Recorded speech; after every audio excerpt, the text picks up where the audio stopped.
Good morning children. अभिव्यक्ति और माध्यम से आप आज पढ़ेंगे कैसे बनती है कविता। तो इसके कुछ उन्होंने अलग अलग संकेत दे रखे हैं। कविता क्या है, कविता कैसे बनती है, कविता में शब्दों का चयन कैसे होता है, मतलब सिलेक्शन कैसे किया जाता है, कविता में बिंब और छंद कैसे होते हैं। बिंब मैंने आपको पढ़ाया था, कविता जब पढ़ाई थी तो बिंब बताया था मैंने आपको। कविता की संरचना कैसे होती है, कविता के घटक क्या हैं, ये सब बातों पर इस पाठ में प्रकाश डाला है। कविता के बनने की कहानी माँ, दादी और नानी की जबानी है ना। बचपन में माँ, दादी, नानी सब कहानियाँ सुनाती हैं हमें, या कविताएं सुनाती हैं, लोरियाँ सुनाती हैं।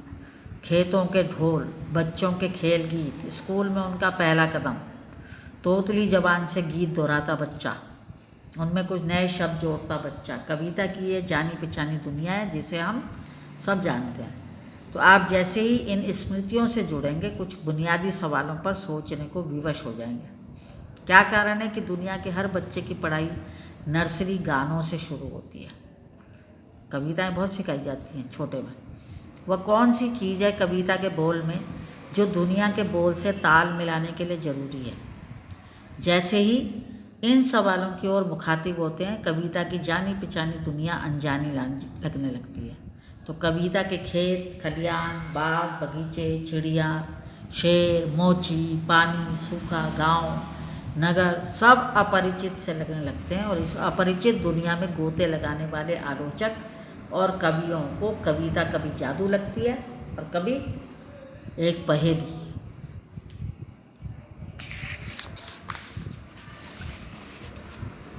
वाचिक परंपरा के रूप में जन्मी कविता आज लिखित रूप में मौजूद है।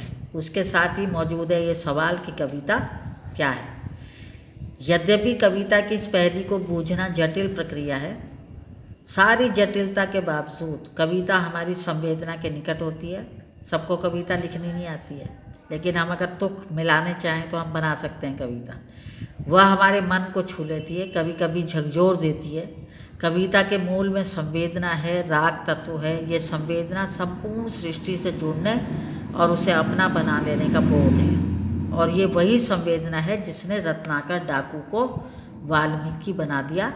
और वे कह उठे मानिषाद प्रतिष्ठाम त्वमगः।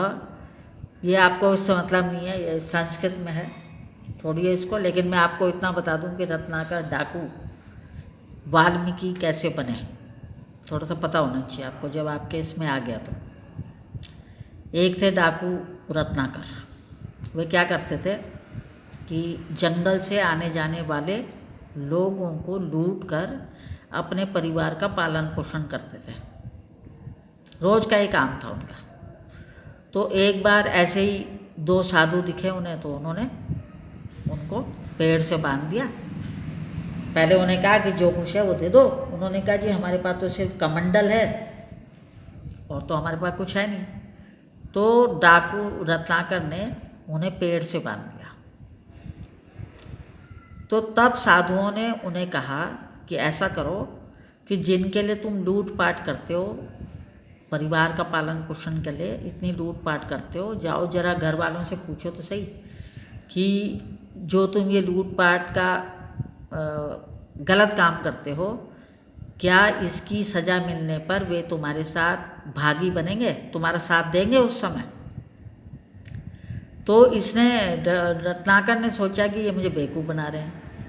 लेकिन जब उन्होंने बहुत कहा कि भाई जब पूछ के तो आओ अपने परिवार वालों से, तो डाकू रत्नाकर उनके कहने से अपने घर गया।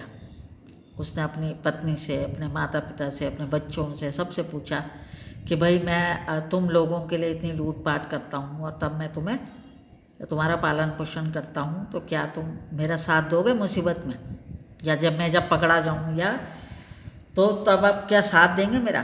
तो सब ने इनकार कर दिया। उन्होंने कहा तुम्हारा कर्तव्य है हमारा पालन पोषण करने का, ठीक है। सब ने ये जवाब दिया। तो रत्नाकर डाकू वापस आया।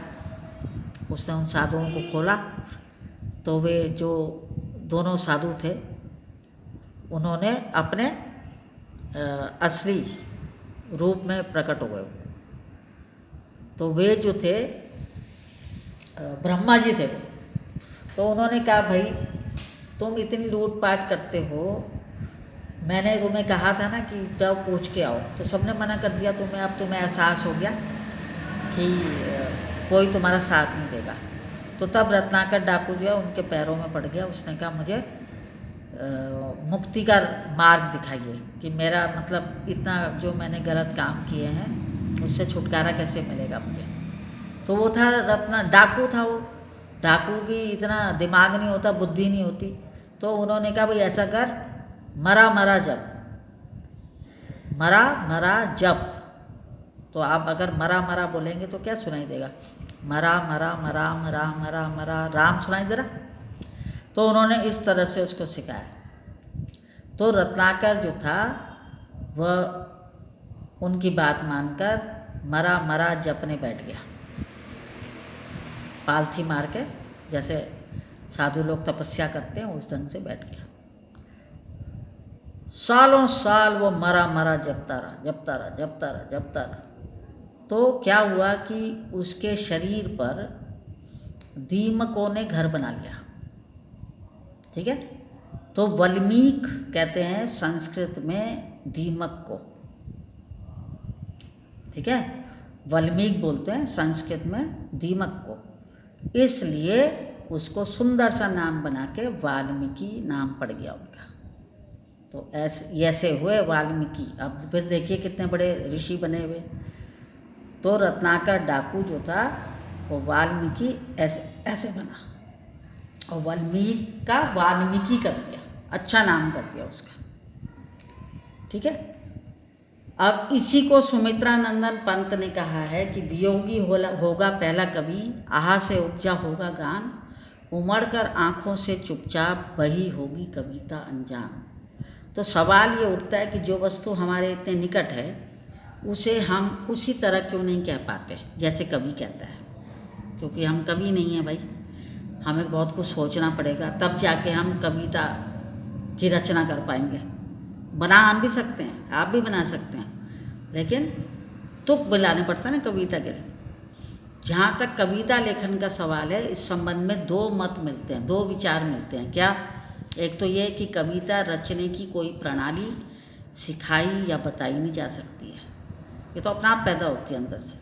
लेकिन ये भी सच्चाई है कि पश्चिम के कुछ विश्वविद्यालयों में अब अपने यहाँ भी कहीं कहीं काव्य लेखन के बारे में विद्यार्थियों को बाकायदा प्रशिक्षण दिया जाता है। प्रशिक्षण कहते हैं ट्रेनिंग को। तो सवाल ये भी है कि चित्रकला, संगीत कला, नृत्य कला आदि सिखाई जा सकती है, तो कविता क्यों नहीं सिखाई जा सकती?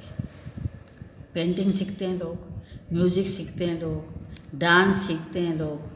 तो जब ये सब सीखते हैं तो कविता क्यों नहीं सीखते? तो जैसे ही आप इन सवालों का सामना करेंगे, कविता का जादू खुलने लगेगा।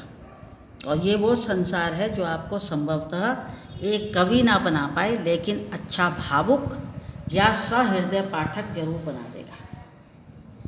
तो कविता की बारीकियों से गुजरना उसे दोबारा रचे जाने के सुख से कम नहीं होगा। दरअसल एक अच्छी कविता आमंत्रित करती है बार बार पढ़े जाने के लिए। कुछ शास्त्रीय संगीत की तरह जब आप उससे दूर हैं, रहस्यमयी लगेगी। करीब आप जाते ही उसे बार बार और देर तक सुनने को भी जी चाहेगा। तो अच्छी कविता से आप सवाल करते हैं, अच्छी कविता जो है वो आपसे सवाल करती है। सुने और पढ़े जाने के बाद भी वह बची रह जाती है आपकी स्मृति में, आपको याद आती है, बार बार सोचने के लिए आप मजबूर हो जाते हैं। तो वापस चलते हैं पहले सवाल पर कि कविता अन्य कलाओं की तरह सिखाई क्यों नहीं जा सकती? जब चित्रकला सिखाई जा सकती है, संगीत कला सिखाई जा सकती है, नृत्य कला सिखाई जा सकती है, तो कविता क्यों नहीं सिखाई जाती? तो चित्रकला में रंग, कूची, कैनवस, तो संगीत में स्वर, ताल, वाद्य आदि की ज़रूरत पड़ती है ना। लेकिन कविता ऐसी कला है जिसमें किसी बाहरी उपकरण की मदद नहीं ली जा सकती।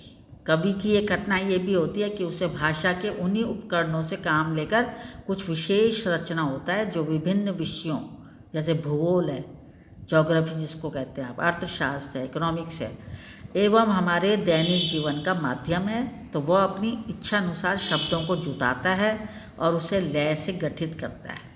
ये काम होता है कवि का। तो कविता की अनजानी दुनिया का सबसे पहला उपकरण है शब्द। शब्द आने चाहिए हमारे दिमाग में। शब्दों से मेलजोल कविता की पहली शर्त है। इस संबंध में अंग्रेजी कवि W.H. आर्डन ने भी यही कहा है कि प्ले विद द वर्ड्स, यानी आरंभ में शब्दों से खेलना सीखें। ठीक है, अंग्रेजी कवि W.H. आर्डन ने कहा है कि प्ले विद द वर्ड्स, यानी आप आरंभ में शब्दों से खेलना सीखें। और इसी को एक उदाहरण के साथ स्पष्ट किया गया है। कैसे? कल्पना करेंगे आप स्कूल के विद्यार्थी हैं। आप कल्पना क्या करेंगे? आप तो हैं विद्यार्थी। कक्षा में बैठे सभी सहपाठी आपसे अपरिचित हैं, अनजान हैं, जानते नहीं आपको। जैसे ही आप खेल के मैदान में पहुंचते हैं तो वे सारे अपरिचित विद्यार्थी आपके मित्र बन जाते हैं। तो शब्दों के साथ भी ऐसा ही होता है। शब्दों से खेलना, उनसे मेलजोल बढ़ाना, शब्दों के भीतर सदियों से छिपे अर्थ की परतों को खोलना। कोई शब्द चुन लिया, उसका अर्थ भी ढूंढ लिया, फिर अगर नहीं आता है तो एक शब्द अपने भीतर कई अर्थ छिपाए रहता है। कुछ इंटरनेट की तरह। इंटरनेट से जुड़ना ज्ञान विज्ञान की नई दुनिया से जुड़ना है। शब्दों से जुड़ना, कविता की दुनिया में प्रवेश करना है। आपने देखा होगा कि बच्चे खेल खेल में गीत रच डालते हैं, गीत की रचना कर देते हैं। दरअसल रचनात्मकता सबके अंदर होती है, सिर्फ उसको बाहर निकालने की ज़रूरत है, उसे तराशने की ज़रूरत है। कोई आपको प्रोवोक कहता है आपको, करो, आप करो, कर लोगे आप, तो आपके अंदर से अपना आप ही ये चीज़ पैदा हो जाएगी। लेकिन तुकबंदी होनी चाहिए। तो तुकबंदी के प्रयास में धीरे धीरे उनकी रचनात्मकता आकार लेने लगती है और कविता बन जाती है। घोघो रानी कितना पानी, अथवा अक्कड़ बक्कड़ बम्बे बो, 80-90 पूरे 100 में लगा धागा, चोर निकल कर भागा। ये तो देखो तुकबंदी है। तो इस तरह से कविता की रचना होती है। ठीक है।